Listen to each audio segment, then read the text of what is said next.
Kamu lihat dari judulnya coba. Gimana, Pak? Dari judulnya.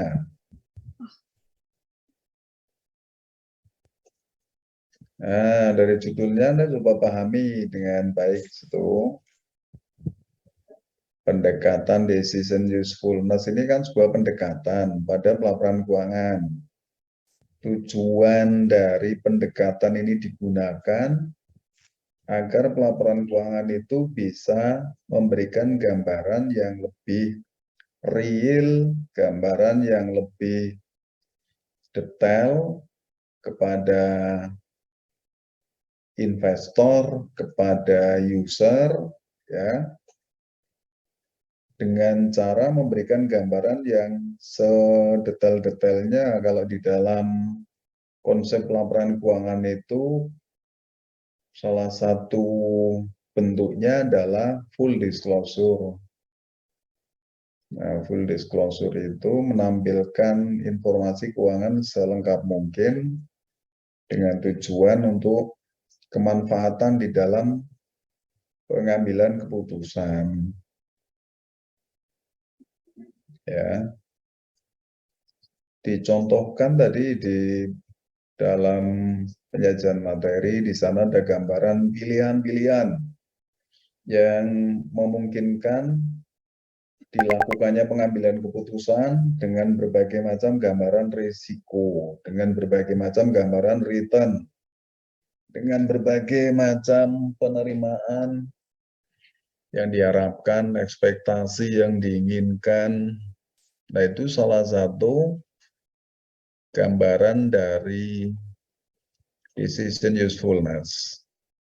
Mencoba memberikan pemahaman dengan cara menampilkan full disclosure. Ya, menampilkan secara penuh informasinya sehingga investor punya banyak keuntungan, punya banyak kesempatan untuk mengambil keputusan dengan informasi yang ditampilkan di dalam laporan keuangan. Kita lihat di slide 2. Slide 2.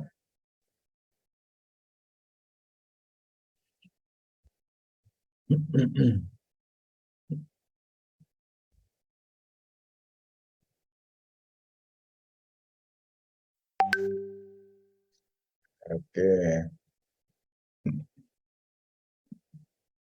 Anda bisa lihat ketika akuntansi dihadapkan pada kepentingan-kepentingan investasi, maka pendekatan-pendekatan yang sifatnya konsistoris itu banyak memiliki kelemahan, yang kemudian dipilihlah pendekatan yang sudah berbasis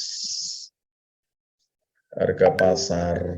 Nah, harga pasar itu dipilih karena diyakini lebih menghasilkan nilai yang wajar atau fair value. Di pendekatannya yang berbasis harga pasar. Kalau sebetulnya kalau harga pasar ini artinya bukan, Anda jangan berasumsi pendekatannya berbasis harga pasar itu kemudian berubah-ubah, bukan itu. Pendekatan harga pasar itu menyesuaikan dengan nilai yang sebetulnya yang sewajarnya agar menghasilkan nilai yang wajar. Jadi kalau konsistoris betul-betul masuk akal bahwa segala sesuatu dicatat berdasarkan harga perolehan. Nah, lebih diinginkan oleh pihak-pihak investor itu bila laporan keuangan bisa menggambarkan informasi-informasi yang sifatnya berbasis pada harga pasar.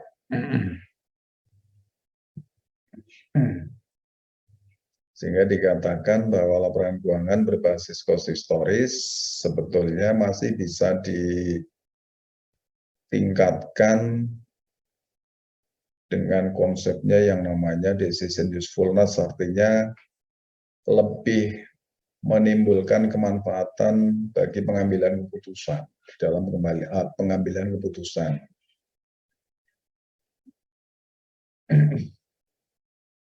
Jadi basis teori yang digunakan di dalam decision usefulness itu adalah teori pasar modal, ya, security market teori, teori pasar modal.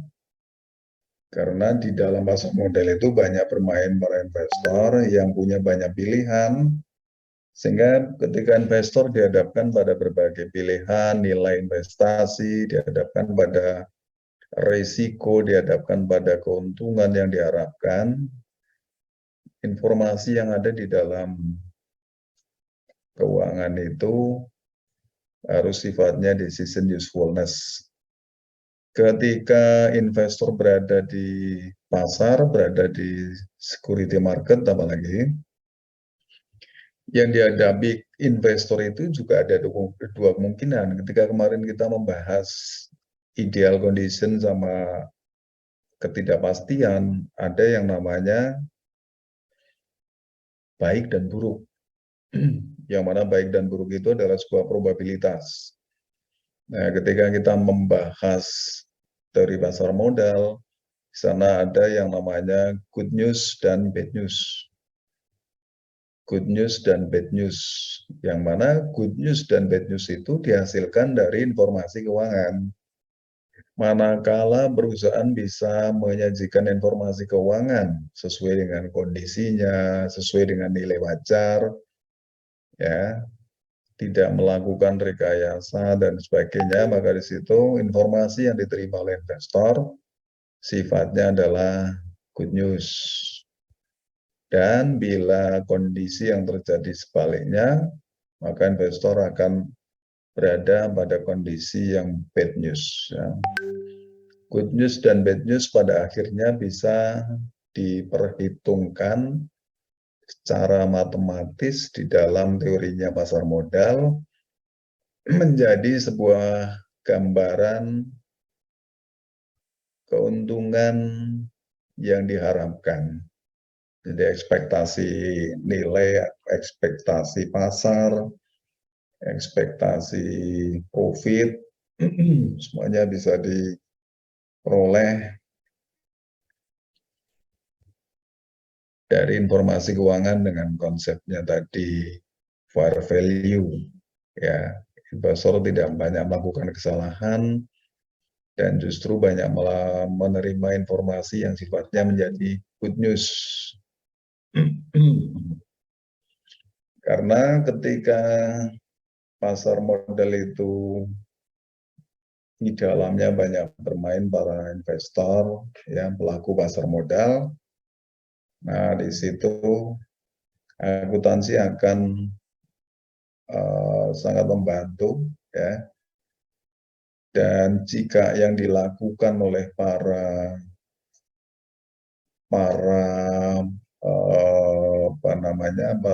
perusahaan yang bermain di pasar modal itu melakukan berbagai macam, misalnya rekayasa pelaporan keuangan, misalnya window dressing, misalnya mencoba membuat tampilan informasi keuangan yang seolah decision usefulness, tapi kenyataannya adalah sebaliknya, tidak usefulness. Itu akan membuat menjadi sebuah bad news dan sebuah kerugian yang besar bagi para investor yang akan menggunakan informasi keuangan tersebut.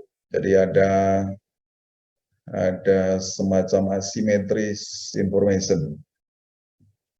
Informasinya asimetris. Yang diterima oleh investor itu sudah istilahnya informasinya sudah terdisrupsi, terdistorsi itu berarti sudah mengandung nilai-nilai yang tidak real, informasinya tidak benar.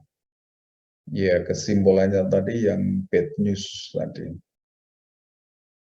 Sehingga jelas itu akan membuat kerugian yang besar pada para calon investor. Oke, lanjutannya coba dilihat.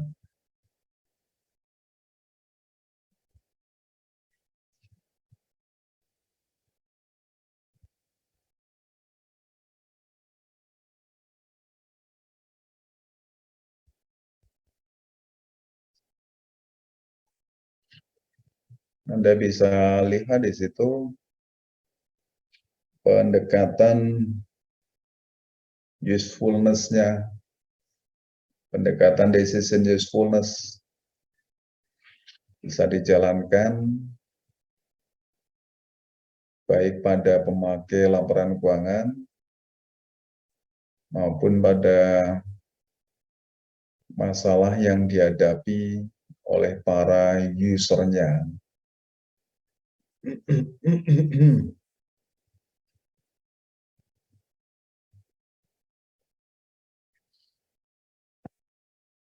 Nah, yang harus Anda pahami di sini, Anda coba resapi penjelasan di kalimat tersebut.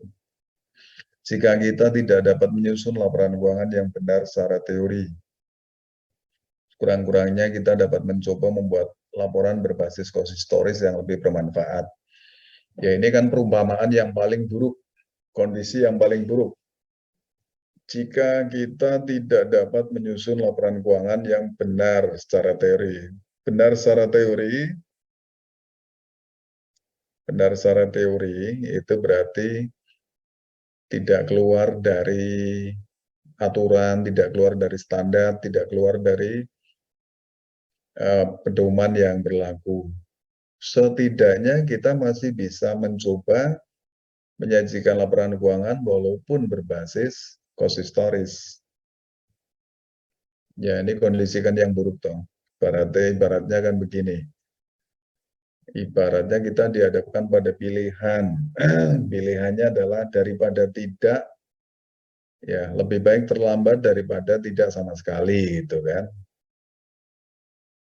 Ya, pilihannya analoginya hampir sama dengan peribahasa-peribahasa semacam itulah ya. Padahal tadi dari depan itu kan sebetulnya sudah ditekankan konsistoris itu rasional, masuk akal, tetapi di dalam pemenuhan kebutuhan user tidak decision usefulness, tidak decision karena apa? Cara memproses laporan keuangannya tidak berbasis fair value. Ya, pendekatannya tidak berbasis fair value. Nilai yang wajar di pasaran. Sehingga bisa jadi nilai-nilai perusahaan yang diharapkan di mata investor itu real, konsistoris itu real, ya. Konsistoris real, tetapi tidak bisa, istilahnya tidak bisa menampilkan aset perusahaan itu dengan penilaian yang wajar sesuai dengan harga pasar. Jadi investor bisa jadi merasa ada kekurangan informasi yang bisa diperoleh dari proses pelaporan keuangan dengan pendekatan historical cost. Berikutnya,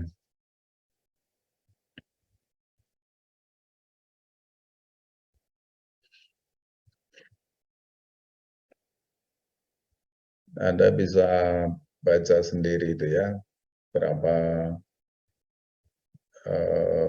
poin yang tercover di dalam keputusan single person. Ya.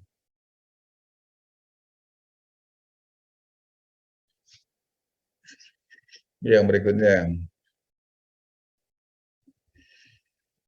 ini Anda pelajari ilustrasinya. Dari ilustrasi kasus ini sebetulnya Anda bisa belajar bagaimana pilihan-pilihan model metode yang digunakan untuk pelaporan keuangan itu pada akhirnya memberikan gambaran yang lebih lengkap.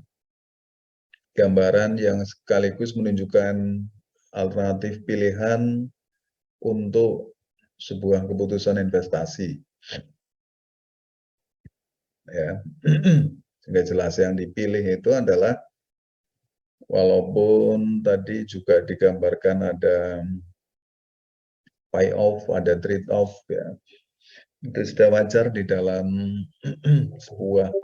sebuah pelajaran yang terjadi dalam dunia pasar modal, bahwa ketika investor memilih A dan bukan memilih B, maka ada nilai yang harus dikorbankan ketika dia harus memilih A dan tidak memilih B. Nah, jadi kalau Anda lihat di dalam penjelasan ilustrasi kasusnya, akan ada perbandingan nilai yang akan diterima, keuntungan yang akan diterima sebagai bentuk risiko pengambilan risiko di dalam setiap pilihannya.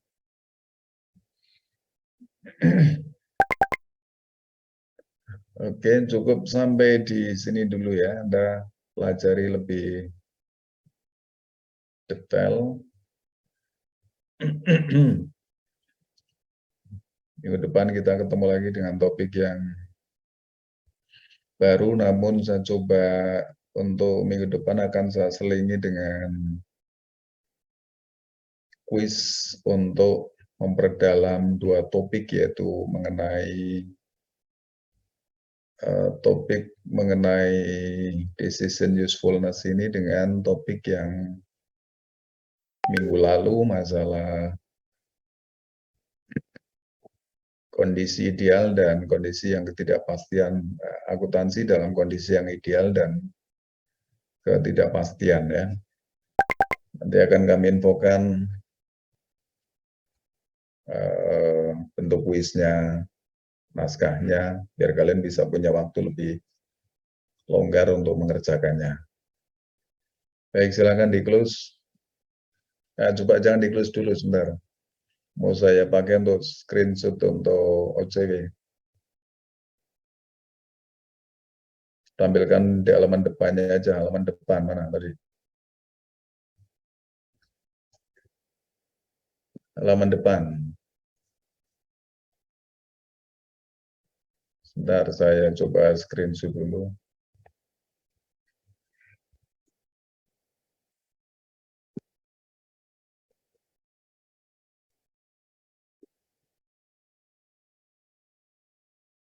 Di close dulu, di close.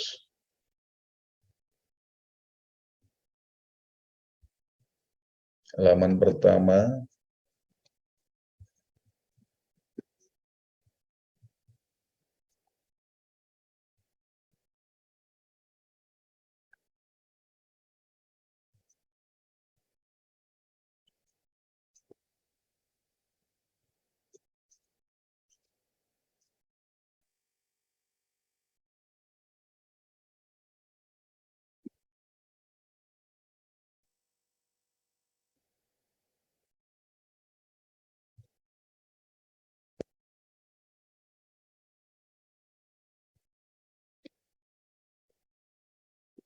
Baik, cukup.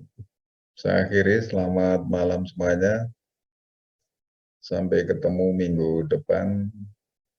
Selamat malam, Assalamualaikum warahmatullahi wabarakatuh.